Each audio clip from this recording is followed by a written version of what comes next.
हम तो आपसे भी कहेंगे, आपके आपके घर के आसपास में जो शंकर का मंदिर हो ना, दीपावली के दिन शंकर के मंदिर में जाकर दीपदान जरूर करना। दीपावली के पर्व पर शिव मंदिर में जाकर उसके आसपास में दीप जरूर लगाना। क्यों? आपको वही फल प्राप्त होगा जो काशी में देवताओं ने दीप जलाकर प्राप्त किया, वही।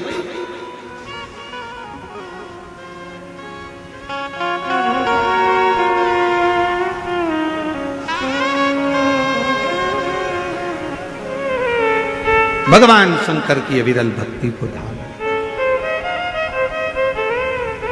शिव तत्व को धारण कर। और इस वर्ष जब आप 20 अक्टूबर को दिवाली मनाएं और 20 तारीख को जब आप दीपावली का पर्व मनाएंगे, हमारे यहाँ भी दीपावली कुबेरेश्वर धाम पर 20 तारीख की है, खजाना रहता है, ऐसा ही क्रम दीपावली पर्व का रहता है। तो 20 तारीख को जब आप दीपावली मनाएं तो इस वर्ष सबको कहूंगा, जितने भी आस्था चैनल पर कथा सुन रहे हैं, जितने फेसबुक यूट्यूब पर कथा श्रवण कर रहे हैं, यदि आपकी जिंदगी में 4 दिन दुकान चल रही है, 4 दिन बंद पड़ी है, व्यापार थोड़े दिन चलता है, थोड़े दिन बंद हो जाता है, आपके विद्रोही, आपके दुश्मन आप पर कहीं ना कहीं से इधर से उधर से वार कर रहे हैं, या आपका लक्ष्य आपको प्राप्त नहीं हो रहा, कोई बहुत मेहनत करता है, बहुत मेहनत करता है तो भी लक्ष्य नहीं मिल पा रहा, जहां तक आपको पहुंचना है वहां तक यदि आप नहीं पहुंच पा रहे हैं, तो इस दीपावली पर जब आप 20 तारीख को दीपावली का पर्व मनाएं, तो 20 तारीख को दीपावली के पर्व के दिन शंकर भगवान को स्पर्श कराकर एक बेलपत्र लेकर जरूर अपने घर पर आए, और जहां पूजन कर रहे हैं उस बेलपत्र को एक प्लेट में अवश्य रखें, उस पर हल्दी और कुंकू उस पर अवश्य चढ़ाएं। एक चावल का दाना लाल कर, एक चावल का दाना पीला कर उस बेलपत्र पर अवश्य चढ़ाएं, और उस बेलपत्र को अपने पास में 1 वर्ष तक संभाल कर रखना। फिर अगले साल आप और हमें बताना कि उस बेलपत्र ने आपको मंजिल तक पहुंचाया कि नहीं पहुंचाया, आपको लक्ष्य प्रदान कराया कि नहीं।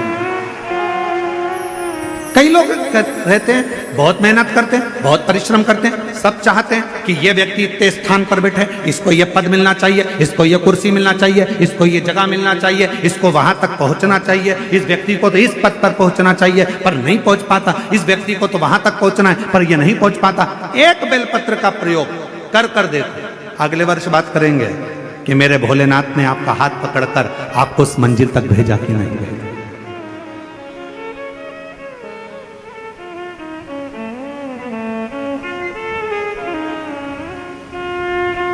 कई व्यापारी, कई किसान कह देते हैं, अरे गुरुजी हमारी फसल पिट गई, अब की बार हमारी जो पिक थी वो पूरी की पूरी पिट गई, हमारा पानी ने बेकार कर दिया, हमारा इसने बेकार कर दिया, हमारा उसने बेकार कर दिया। बेचारा किसान कर्जे में होता चले जाता है, तकलीफ में होता चले जाता है। हम उनसे भी कहेंगे एक बार प्रयोग कर देखिए, एक बेलपत्री का दीपावली की रात्रि को, और अब की बार दीपावली का पर्व 20 अक्टूबर को जो मनाया जा रहा है, 20 अक्टूबर दीपावली पर्व के दिन एक बार प्रयोग कर देखिए कि वो बेलपत्र शिव जी को लगाया हुआ। क्यों? क्योंकि भगवान शंकर ने माता लक्ष्मी को जब भगवान विष्णु को दिया था, क्योंकि माता लक्ष्मी की माँ ख्याति देवी तो लक्ष्मी जी का विवाह शिव जी से करना चाहती थी, पर शंकर जी ने मना कर दिया था कि मैं विवाह नहीं करूंगा, इनको तो नारायण को दे दो। तो लक्ष्मी जी को भगवान शंकर ने जब यहाँ आया तब माता लक्ष्मी ने वर दिया, भगवान शंकर से प्रार्थना करी, आप मुझे आज्ञा करो। शंकर भगवान ने कहा, जिस दिन तुम पृथ्वी पर भ्रमण करने के लिए आओ और जिस स्थान पर बेलपत्र विराजमान हो उस स्थान पर तुम सदा विराजमान हो जाओ, वहां से फिर अविरल बोल बम का नारा है। इतना धीमा बोलोगे तो शिरडी वालों कल्याण तुम्हारा। अच्छे से बोलो जरा, बोल बम का नारा है, हार हार महादेव। शिव तत्व की प्राप्ति।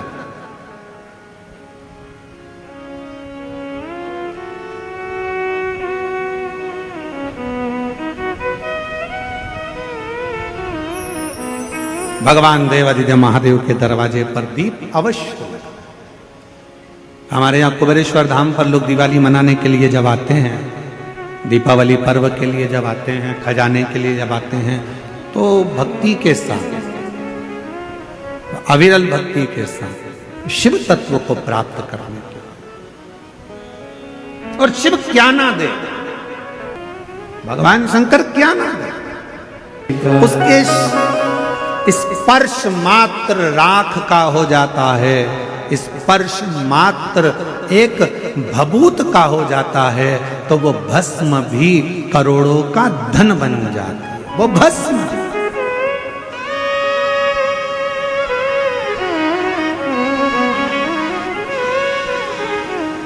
इसलिए शिव महापुराण की कथा कहती है, एक लोटा जल सारी समस्या का,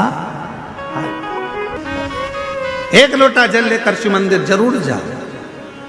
तुमने व्यसन छोड़ा, गलत चीजें छोड़ी, बहुत अच्छा करा, पर साथ में एक चीज और छोड़ो, झूठ बोलना, कपट करना, बेईमानी करना, प्रपंच करना, दूसरे के साथ छल करना, अपशब्द बोलना।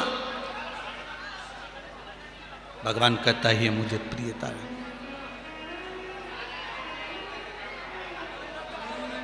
इसमें मेरी प्रियता रहेगी। आप भजन तो करो, आप स्मरण तो करो, भक्ति में डूबो तो सरी।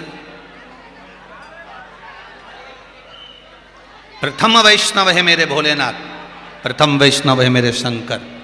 अगर वैकुंठ जाने की परमिशन देंगे तो कोई दूसरे नहीं देंगे, देगा तो मेरा देवादिदेव महादेव देगा कि इसको वैकुंठ भेजना है। इसको कहाँ भेजना है, ये मेरा देवादिदेव महादेव भेजता है कि इसको कहाँ तक लेकर जाना है, इसको कहाँ तक पहुँचाना है। नरसिंह मेहता का चरित्र कहता है, नरसिंह मेहता को जब घर से धक्के मारकर निकाल दिया, बड़े भाई ने धक्के मारकर निकाल दिया, बड़ी भाभी ने नरसिंह मेहता को घर से धक्के मारकर निकाल दिया। नरसिंह मेहता शंकर जी के मंदिर में जाकर रोया, इतना रोया नरसिंह मेहता, आंखों से आंसू बहते रहे। भगवान शंकर प्रसन्न हो गए, नरसिंह मेहता को नंदी पर बिठा लिया, पूछा क्या चाहता है। उस सांवरिया का दर्शन करने चाहता हूं।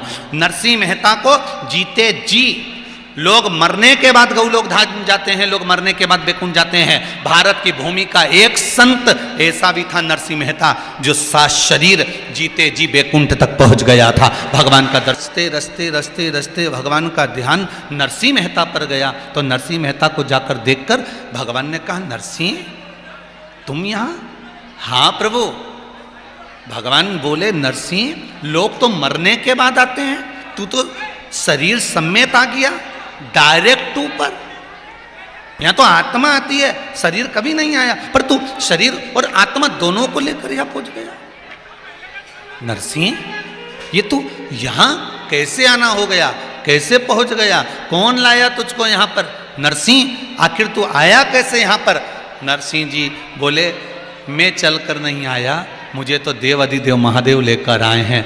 भगवान जान गए कि अगर शंकर लेकर आए हैं फिर तो कोई बात नहीं, शिव लेकर आए, शंकर इसको लेकर आए। अर्थात परमात्मा के धाम तक भी अगर कोई लेकर जाएगा, राम तक, कृष्ण तक, मेरे ठाकुर जी तक लेकर जाएगा, तो कोई परम भगवदीय वैष्णव लेकर जाएगा। ठाकुर जी की हवेली भी आप ऐसे ही नहीं जा सकते।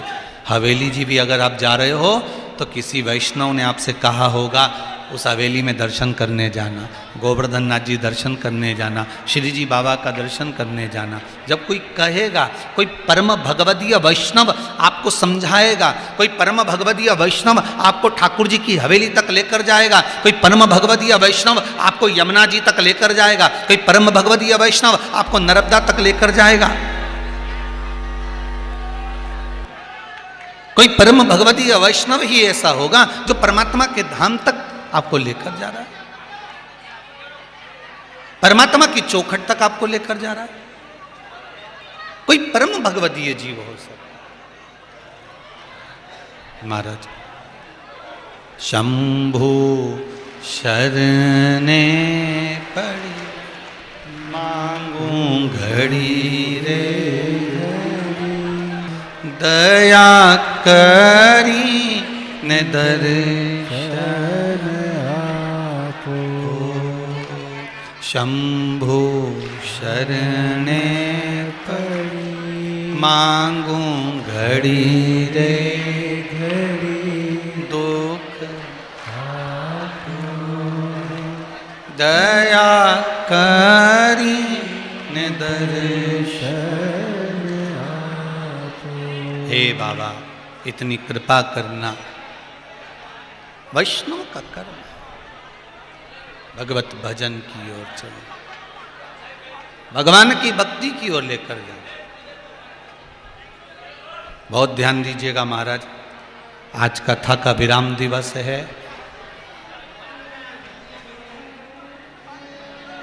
एक क्षण अगर भगवान से इस कथा के बीच में मिलन हो जाए तो समझ लेना कि 7 दिन की कथा का पूरा पुण्य फल मिल गया। एक क्षण बहुत, इंद्र भी बहुत कृपा करेगा कि तुम्हारा चित्त कथा में नहीं लगे, उसी तरह इधर वाले भी बहुत कृपा करेंगे कि तुम्हारा मन भटके, पर तुम भटकना मत ही रहे। मात्र 3 घंटे की कथा है, उसमें भी पीछे खड़े होकर अंदर आने के लिए रक्का जोड़ करना। सोचो कि कब टाइम निकल जाएगा मालूम नहीं पड़ेगा। और साथ साथ हम आज सवेरे जब वृक्षारोपण करने के लिए आए, बेलपत्री का और शमी का वृक्ष रोपने के लिए आए, तो सुबह शायद 8:30 बज रही होगी, तो भी 8:30 बजे से लाइन लगी हुई थी लोगों की आने की, एक बराबर चल रहे थे लोग, लाइन लगी हुई थी वो 8:30 बजे भी वृक्षारोपण के समय पर। प्रयास करो, कितनी कृपा बाबा देवाधिदेव महादेव ने करी है। और कार्यकर्ताओं को बहुत बहुत धन्यवाद देकर जाना कि जिन्होंने इतनी अच्छी सेवा करी है, संभाला।